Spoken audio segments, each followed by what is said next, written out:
Banter Box on Afia TV. The frequencies are still the same. They are not planning to change anytime soon. Channel 254 DSTV, Channel 17 Go TV, and Channel 748 Free TV. It's great to be here on this wonderful Thursday, the 12th day of the month of March, the year of our Lord 2026. This is the final quarter, or rather the final month in the first quarter of the year 2026, and we have to give it to you hot, hot, hot, because this is the Afia Sports Banter Box. I'm not going to do this alone. I have two people that are here, two gladiators who are going to nuke it out. One of them is a regular, another is also a regular, but you will see him. You've seen him in times past giving some expert analysis. But we will first of all talk about what we will discuss today. The first thing that we're going to talk about has to do with the NPFL, the Nigerian Premier Football League. And the NPFL is in the dying stages. When I say dying stages, the final leg, because a league season is not a sprint, but a marathon. And some teams are showing how good they are in marathons. And marathons focus mainly on stamina, not sprints. And speaking of which, there is a game that is ongoing right now. One of the games in hand for the league leaders, Rivers United, they are playing away at 3SC, that is Shooting Stars of Ibadan, and they're losing 1-0. The second half has begun, and we're going to see what happens, because if they lose that game, they'll have just one game in hand, and that's what puts Rangers International in a very good position to challenge them to the very last day of the season for the NPFL title. And then talking about Rangers, the major focus in this first part of the Afia Sports Banter Box has to do with Rangers' recent opponents. At the Cathedral, Rangers bombed that. I'm trying to find the right word to use because it was humiliating. They mauled, they discombobulated, they annihilated, they tattered, battered, and bruised Remo Stars, the defending champions of the NPFL. And they beat them 4-1 at the Cathedral. And Remo Stars are, like I said, the defending champions, but currently they are rock bottom in the NPFL. That is very, very strange. It's very rare to find a team that is a league winner only to come the next season and then be in the relegation quagmire. And that is exactly the story of Remo Stars. What is the challenge? What is the issue with Remo Stars? Well, just like every typical Afia Sports Banter Box, this is not something I'm going to be talking about. I have two gladiators in the house who will discuss this, who will nuke it out, who will slug it out, and who are going to present facts and a bit of demagoguery, if you might add that, to make sure that this is as exciting and enticing as it's supposed to be. First of all, I want to make welcome to the Afia Sports Banter Box a very dear friend of mine. He is the head of Afia News and Current Affairs Department. He's somebody I've known for quite a while, and believe me, he's a man wearing many hats, and he has exactly what it takes to talk about this matter concerning Remo Stars and other things in sports. I present to you Mr. Alex Ogbodo. Thank you, Sisi. Thank you. It's good to be here. Oh, yes, very good. Good to have you. And then in the other corner, I don't know whether to call your corner red corner or blue corner or colorless corner, but it's a corner all the less. But you're not an Arsenal fan, so you don't know about corners. But all the same, I present to you the man that we call the divinator, Divine Onwuka, who is on the other side. Let's see how well you can do this. Divine, good to have you here. Thank you. It's a pleasure to be here. There are no bullets today. Thank you. Who told you there are no bullets? They're in my pockets. I'm waiting patiently to launch them. I can surprise people better than Donald Trump. Trust me. All right, no problem. Okay, so having said that, we're going to go to the first part of the banter box. Remo Stars are going through a very serious situation. They're in a mess. They're in a bit of a pickle. And they're currently rock bottom in the NPFL after, they are 20th on the log. They're the atlas of the group, of the table. And that is very, very embarrassing considering the fact that they won the last title. So they have nothing to defend. All that they're going to try to defend now is their NPFL status. So the question is this: who is responsible for the decline that Remo Stars have suffered so far this season? After 29, 30 games, getting to 30 games right now, they've been in a bit of a big problem. And we need to know who exactly is responsible for the problem that Remo Stars find themselves in. Is it the management? Is it the players? Is it everybody that's involved in Remo Stars football fraternity? We need to understand what's happening with Remo Stars. But we will get into the matter right now in a bit. Stay tuned.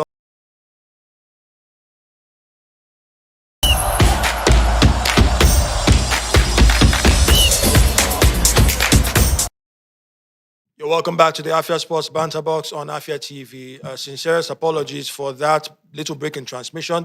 There were one or two technical things that needed to be tidied up, but we're back back with a bang, giving you exactly what you need on the Afia Sports Banter Box. And as we were saying right now, the first segment of the Banter Box has to do with the travails, the problems, the issues with the defending champions of the NPFL, the Nigerian Professional Football League, Remo Stars.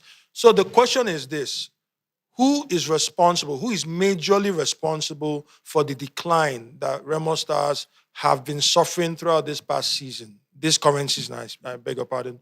Is it the players? Is it the management? Is it even the NPFL or any other person, any other bodies?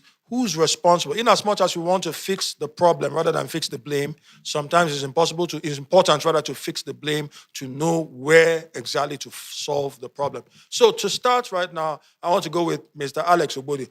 You've been following what's been going on in the NPFL and Remo Stars. I know we saw what happened in that's 2 seasons prior. The season that Remo Stars won the title, that was the season when Rangers were struggling, but the struggle wasn't this bad. So I think it's safe to say that we who have been in the sporting fraternity understand that it's always very difficult to successfully defend a title or even put a very solid showing in the next season after winning the title. That's why you have to give credit to the likes of Kano Pillars. Kano Pillars was the last NPFL team to successfully defend their league title. So it's a very hard thing to do. Yeah, it is. So, It's a very hard thing to do in any league. yes. But what I can easily say about Remo Stars is that whatever happened to them must have happened off the field. Okay. Because there is no way you can explain to me that a team that won the league is now right at the bottom of the log. It's unbelievable. I mean, there has to be some kind of resistance.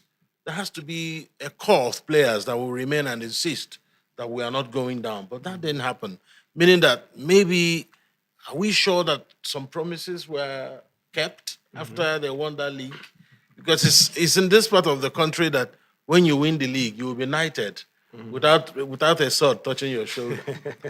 Yeah, it's in Nigeria you get that. They promise you a bungalow in Abuja and a plot of land in Lagos.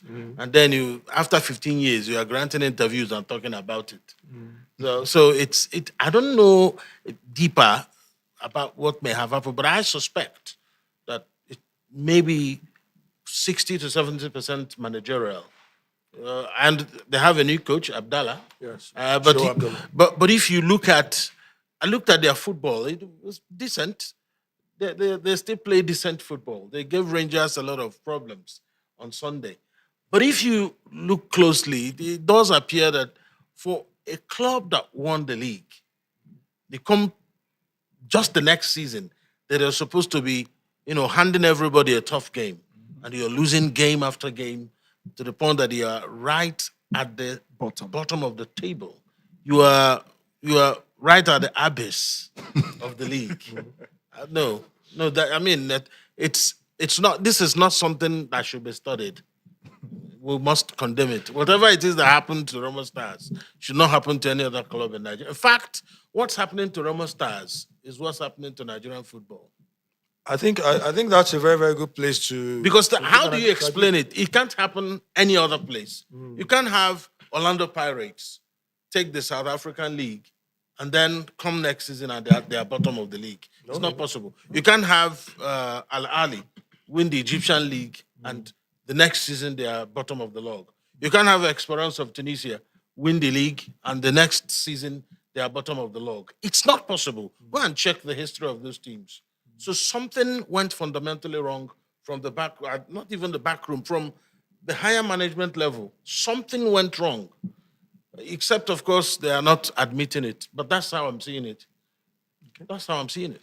It's something that we'll need to nip in the bud, and that's why we're here. That's the essence of sports journalism. So your point has been very, very noted, and there's a lot of merits to your argument. But I need to get the view of Divine. Divine, this is, clearly, Mr. Alex is talking about the fact that there must have been something that happened behind the scenes. It's very, very likely. So that means the players, to a certain degree, are absolved of most of the blame. Yes, naturally, they will have some blame, because at the end of the day, the players are the ones that will play on the pitch. But I'm coming to that angle. I need to know where you're coming from, because I would want to assume that you don't 100% agree with him, Yeah. that probably the players, and maybe, if you look at the statistics, Remo Stars have played 29 games. They've won 9 of those games. They've lost a whopping 17, and they've drawn 3. Now, it's not really the goal scoring that's the major issue. They could be amongst the top 10 goal scorers, highest goal scorers in the NPFL with 27 goals scored. But it's just like what Mr. Alex is talking about. It is a travesty to even see. It makes for grim reading that the defending champions have the worst defense. They've conceded 38 goals. 38 goals. No other team, not even the promoted teams, Kun Khalifat, Barao FC, Wiki Tourist, Warrior Wolves, none of them has conceded up to that 38 goals. Only one of them are even in relegation as it stands. Yeah, but when you check it very, very critically, I normally say this a lot, that one of the I think one of the sure ways to guarantee your relegation from a top flight league is twofold: leaking goals and lacking goals. Remo Stars have been leaking goals. They've been leaking goals for fun. And it's not just about the 4 they considered against Rangers. They have been conceding goals. But they've not necessarily been lacking goals that much. But they've considered more goals than that. Now, is it the management that are meant to score the goals and concede the goals? To what degree do the players have any blame that should be apportioned to them? Okay, yeah, I'll go contrary to what he has said. I actually blame the players more. Because, how do I say it? This has been a team that has been consistent for, my memory serves me correct, for at least 3 seasons, even before they won the league, so to speak, last season, then going down. I mean, we are talking about at least 80% the same crop of players. I know when they win the league, there's a possibility that scouts can come in from outside Africa, maybe Europe, to say, okay, we have interest in 1 or 2. Can you please give us? Yes, I know it happens. Or some teams within the NPFL can come and buy from you as champions. Good, that happens. But I know that even till date, there's still majority of those players who have been consistent with the team have been there from that time to this moment. So the reason why I say I blame the players is because I've looked at how they play. And I've been seeing this, should I say, level of leniency. This season, the reason why this is happening is because they probably might have relaxed and they might have failed. This is what I am seeing, just the way you saw the management. They have failed to, how do I say it, improve on their game. Because when you win a league, when you win a title, when you're coming next season for that title, you're not the only one coming for that title, for God's sake. There are other, in short, every team is coming for your neck. You are the team to beat. So you're like the prime target now. Even the smaller teams, even the teams that are below your, how do I say it, your level, below your pedigree, want to get a point from you and beat their chest and say, yes, we won the champions of NPFL. So I see it as there is something, probably, should I call them their former coach, Daniel Ogunmodede, did not tell them, or maybe he has told them, but they, on their own, are not carrying it out.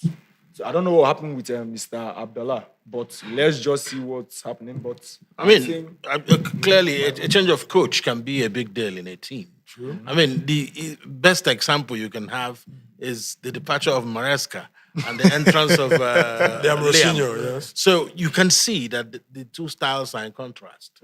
So a lot of people will argue that, well, if it was Maresca would have dealt with PSG yesterday. I mean, his game management on big games are usually good. But that back to this Remo Stars. Remember, the year 2 seasons ago, the Rangers picked the league.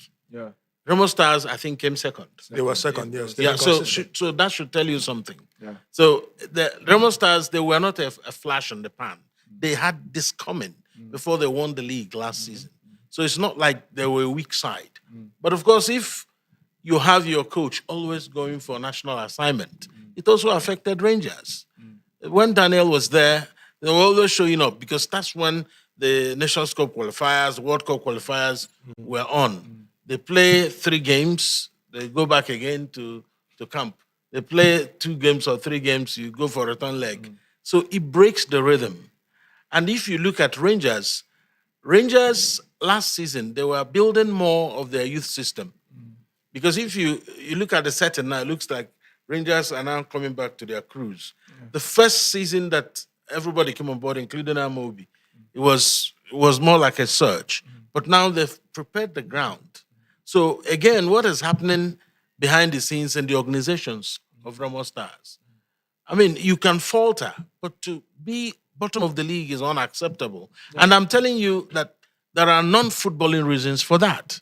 We need to. I Not think just we what we should. see on the Yeah, field. yeah, because they play decent football. Something is going on there that no one can explain. Okay, I like the fact that you drove to this point again about the you call it an allegation, call it maybe a position that Yeah. there are non-footballing reasons, and that's what I want to drive on right now. No, my job Yeah, here because is I mean, the departure of Daniel could have just destabilized destroyed everything. the whole. Because the truth is, some players play for the coach. True. There are players that may have joined Remo Stars because of Daniel. And now he's no longer there.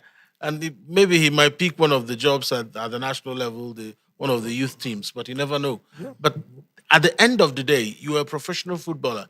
If you fall off the cliff, if you're not careful, you might even go down to the Division 1.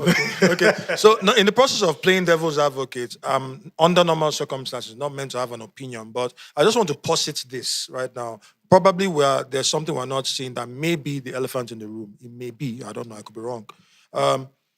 You know, we've talked about the notoriety of the NPFL, one of the most difficult leagues in world football, and the difficulty of sustaining a league title challenge, or rather a league title retention, retaining the league title. We've seen that. Yes, you have to give it to Remo Stars. They've been consistent. They were consistent the last couple of seasons, actually the last 4 seasons, finishing fourth, third, second, till they clinched the title. So there's a proper progression. They paid their dues. They paid their dues indeed. But whether they've plateaued or not is another matter entirely. Now, coming to this issue of the MPFL board, what would you say the MPFL have? Because it's difficult to say that what is good for the goose is good for the gander, because we've seen that Rangers, their manager, that is Fidelis Ilechukwu, had the same issues with his dear friend, the former manager of Remo Stars, Daniel Gumodede, in that they were both the assistants to Eric Sekuchel, the manager of the Super Eagles of Nigeria, the national team. And then based on that, you could see that there's an important, they see the importance of a proper connection between the head coach and his coaching staff. That is the technical advisor and his coaching staff. So you're able to cast the vision to them of what you want to accomplish. And we've seen that happen very well this season with Rangers, which is why Rangers are in the title mix. Remo Stars, on the other hand, I think this is more like an indictment on them because of the fact that Daniel Gumodede was not there, and then his backroom staff were looking, I'm sorry to say this, but looking clueless. That's why they were having a very, very poor run of results. And you can't even blame the CAF Champions League qualifiers for that. Yes, they were handed their backsides by Mamelodi Sundowns, 7-1 on aggregate, but that happened a long time ago. They're supposed to have picked themselves up, but they did not pick themselves up. Could it be that there's a bit of a conspiracy that the MPFL is involved in to ensure that a private, because that's where I'm going to, a privately owned side will have to struggle much, because Rangers is not a privately owned side. State-owned, they finished 10th last season, Rangers, Flying Antelopes. In spite of everything that was going wrong, Rangers still finished 10th last season. But that means they were safe. 52 points is what the Flying Antelopes finished with.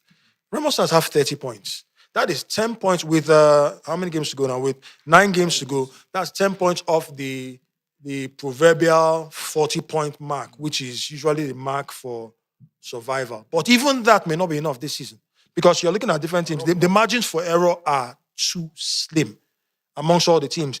If just to point out here, you look at some of the teams in the MPFL, look at the gaps between them. You're looking at Rivers United, who are top on the log with 53 points. As it stands, they are losing as we're speaking. So 53 points. Actually, I think they are they should be drawing now, because with 53 points, yes, they should be drawing now. They're drawing. They've equalized. That's what it means. So with 53 points, with a game in hand, Rangers are behind them by 3 points, 50 points. Nassau United are third with 47 points. Now you look at 46, 45, 42, 41, 41, 39, 39. 10th position is 39. Plateau United. 10th. If you look at the table, you're looking at 38, 37, 35, 35, 35. That's 3 teams are on 35 points. You're looking at Bayelsa United, who are above the relegation zone with 34 points, 16th position. Then in the relegation zone, you have Eimba, 33 points, Kwara United, 32 points, Kun Khalifa, 32 points, Remo Stars, 30 points. The margin for error is crazy. Yeah. I mean, okay, let's look at it this way. I feel sorry for Remo Stars. So, I mean, I started this analysis without even, first of all, remembering that Remo Stars is a privately owned club side. And, well, that's the problem. The money is always the problem. The continuous flow of crude. Let me go to the oil thing. Yeah. If there's a break in the supply of crude oil, you can't have refined products. Not at all. So it's always a problem. You travel, you feed, you different things that happen. Logistics in a club. everywhere. They are always on the move. They are lodging. They are. I mean, if you don't have a properly set up football club, you are going to struggle. And I mean, we are seeing Rangers and everything looks easier. And that's because somebody like MOBSR could just put things in place and they have sponsorships for this and for that. So I don't know how much of sponsorship that Remo Stars have. And I don't also know whether they are enjoying any form of patronage from their host state. Yes. That nobody knows because it's a very costly venture. You travel from Katsina. The next time you're in Meduguri. The next time you are in Makudi. The next time you are in Rivers. So even if you are driving your personal car, you know how much fuel costs. The wear and tear also. Just to fill your tank. So I'm just looking at the whole thing, and my whole thought is that a lot of things have culminated into what you're seeing on the pitch. That is a struggle, a big one, and it's almost certain. Of course, not. It's certain that they will drop, and it is going to be a big shame. This is a club that just won the league last year. It shouldn't happen. NFF should look at this or whatever. NPFL. NFF should also look at it. Nigerian Football Federation. Yeah, no, really. So you look at the whole thing and you look at how the league is running. Why are the elite teams falling off? So what's making the league non-marketable? Because how much is in the league? You have to ask that question. There are some club sides that seem to be, breaking into some profitable alliances. Rangers, Enyimba. Enyimba seem to be doing that. But I think Canopilas owned by a state, so they seem to be comfortable. They have budgetary allocations. But there are some club sides that are better run. I think Rangers is one of the best run teams in Nigeria. Yes. So a lot of people might not understand what that means until maybe you look at another club, what's happening there. Even in Enyimba, there's a struggle. Yeah. Look at they are changing this, are changing that. Because if you don't have the experience of managing the people in the club, it becomes a problem. So I'm going back to what I'm saying again.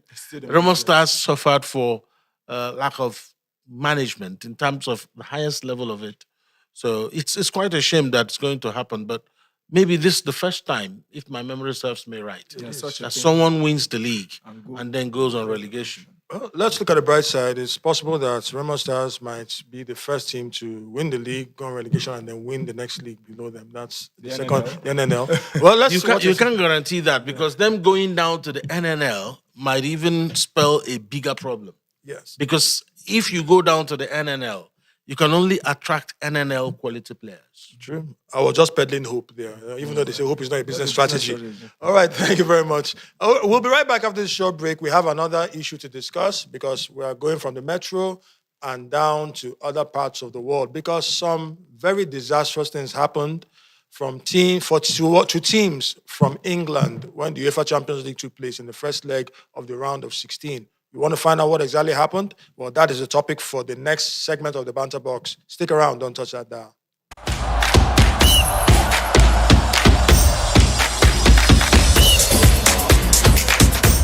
Welcome back to the Afia Sports Banter Box on Afia TV. Of course, this is the Afia Sports Banter Box.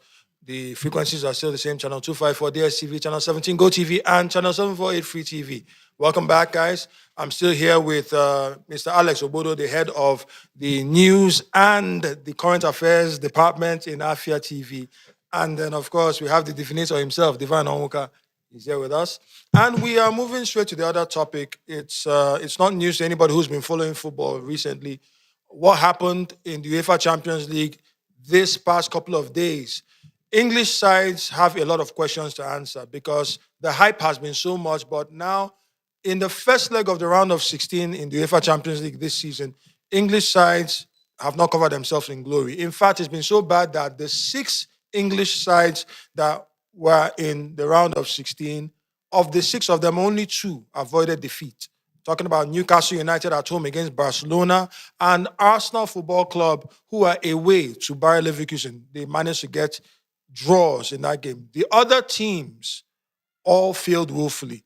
Of course, you give a little bit of credit to Liverpool Football Club, who lost to Victor Osimhen's Galatasaray 1-0, but you can't really say that about teams like Tottenham Hotspur, Chelsea, and Manchester City. They all lost by 3-goal margins. Manchester City were mauled by Real Madrid 3-0. Fede Valverde scored a hat-trick. I mean, if you know Valverde's position, you understand how strange that sounds. He scored a hat-trick. Then Chelsea were mauled. Of course, that was a grudge match, but still not an excuse. They were mauled by the defending champions, Paris Saint-Germain, 5-2. And then, of course, Tottenham Hotspur, who many believe have no business being in this tournament because they got into it by winning the Europa League, were also mauled by Atletico Madrid, 5-2. So the question right now is this: what could be responsible for England's poor showing? That is the EPL's poor showing in the UEFA Champions League. Because from all indications, this is likely to affect the coefficient of the English sides in subsequent tournaments. And as it is right now, the only 2 teams that have a more realistic chance of qualifying from England are Arsenal and Liverpool. Now, Liverpool, because they have a home advantage in the second leg, they could realistically turn the tide and beat Galatasaray, but that's a big cold. Arsenal, on the other hand, also have a big opportunity. They got a valuable away point, and then many expect them to beat Bayer Leverkusen at the Emirates Stadium, but that also is a big ask. Anything can happen. But when you have a 3-goal deficit away from home against very strong European royalty in the form of Atletico Madrid, Paris Saint-Germain, and Paris Saint-Germain, PSG, Atletico Madrid, and who was it that thrashed? And Real Madrid, of course. It doesn't get more royal than that.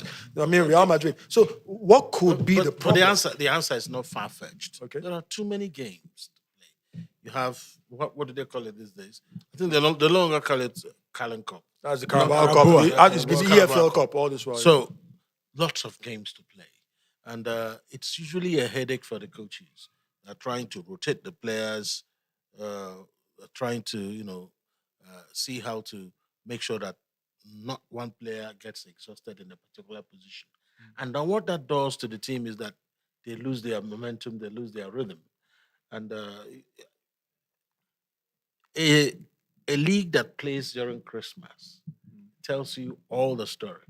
The rest of Europe goes on Christmas holiday, but the English Premiership stays.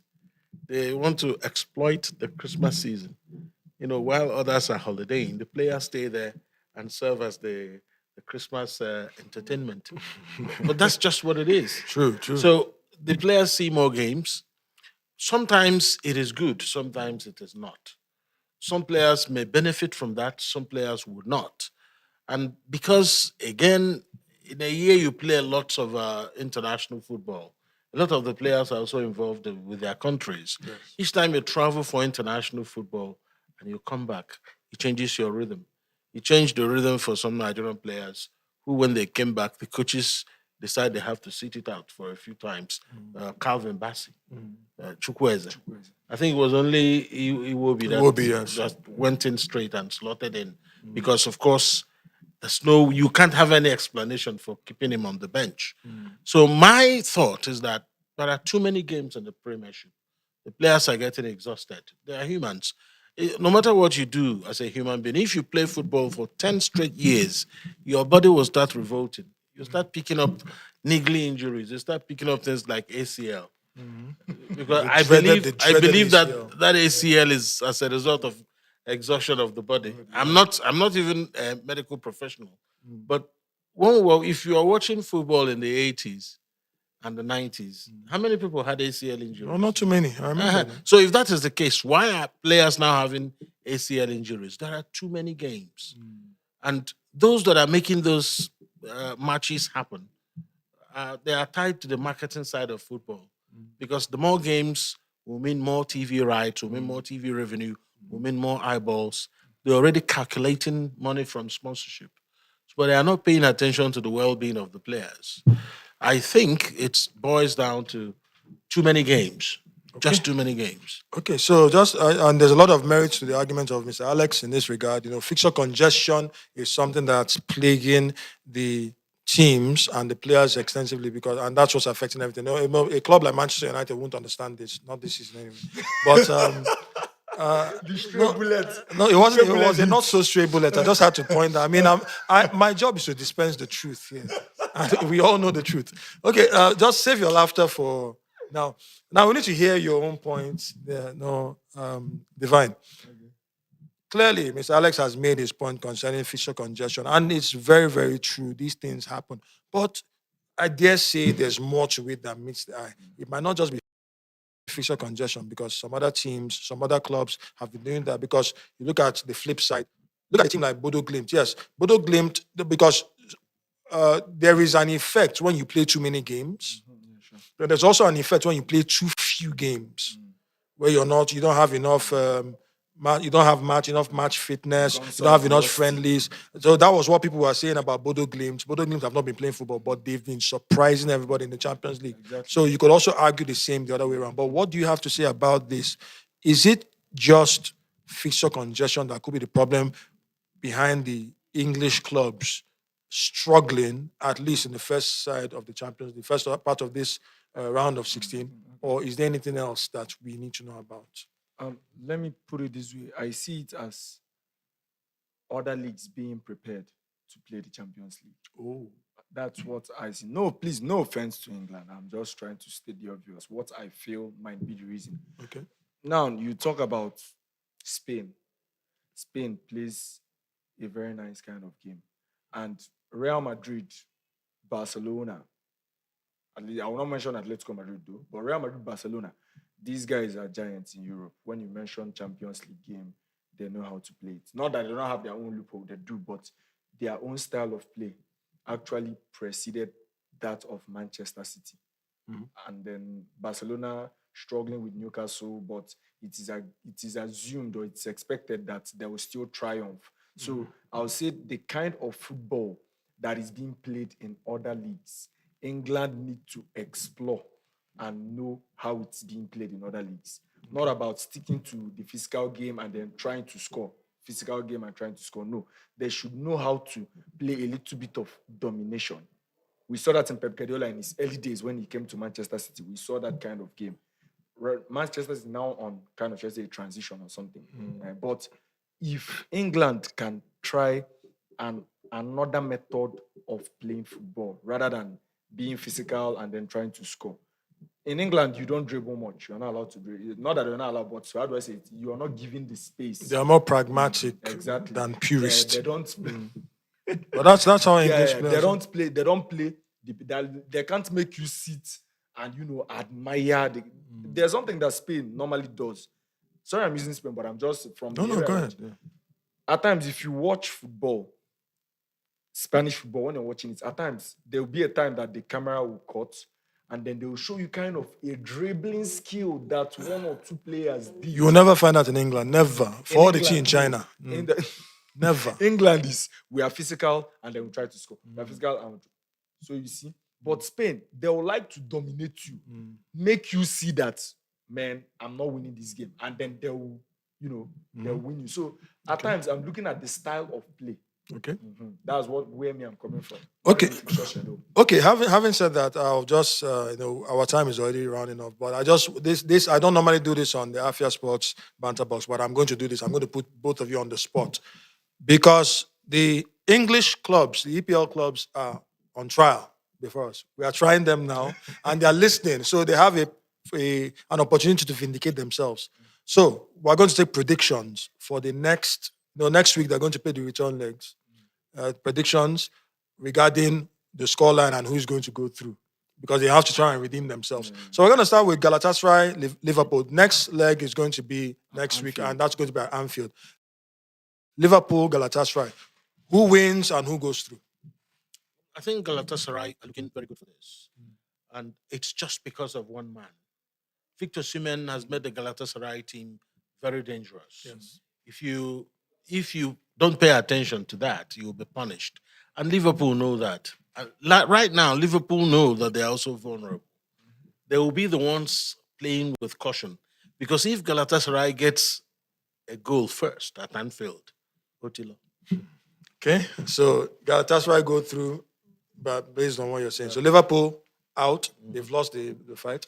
Right. Okay. What about you? Okay, I'm giving it to Galatasaray. I'm just going to concur to what he said. Okay, Galatasaray. Okay, so let's just do this very quickly. Let's go to Madrid, Tottenham Hotspur. The next leg is going to be at Tottenham Hotspur Stadium. Who wins? Atletico. I believe Atletico will nick it. Okay, they'll nick it. Atletico is doing the job. Okay, fine. So they'll on aggregate, they're going to knock them out. Yeah. All right. What about Newcastle United, Barcelona? I know what you say. Don't worry about it. Let me hear what Mr. Alex has to say. I believe that Barcelona will have enough skill set to get the job done. Okay. I concur to that. Naturally, I mean, what else would they expect? You concur. Then the tougher ones right now: Bayer Leverkusen and Arsenal. So Arsenal is at the Emirates next week. I'm giving this to. I don't even need to. I'm giving it to Arsenal straight on. If Arsenal don't win, they have themselves to blame. I'm giving it to Arsenal. Okay. Then what about Paris Saint-Germain and Chelsea at Stamford Bridge? That's an uphill climb. Unfortunately, it might be thus far no further for Chelsea in the competition.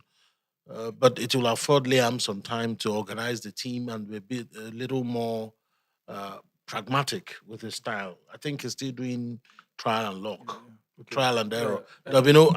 One thing people don't understand is that Champions League is the money spinning competition. So all the big clubs in Europe need the Champions League to get into the big box. That is it. That's why they're playing in the Champions. Apart from the glory part of it, you need all the money. It comes in millions of euros. Wow.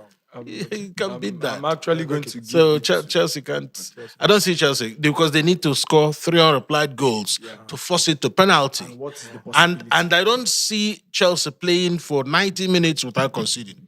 The present Chelsea team. We don't no longer have John Terry and the rest. So Okay, so I'm giving it to Paris Saint-Germain. Yeah. And then finally, Real Madrid, Manchester City at Etihad Stadium.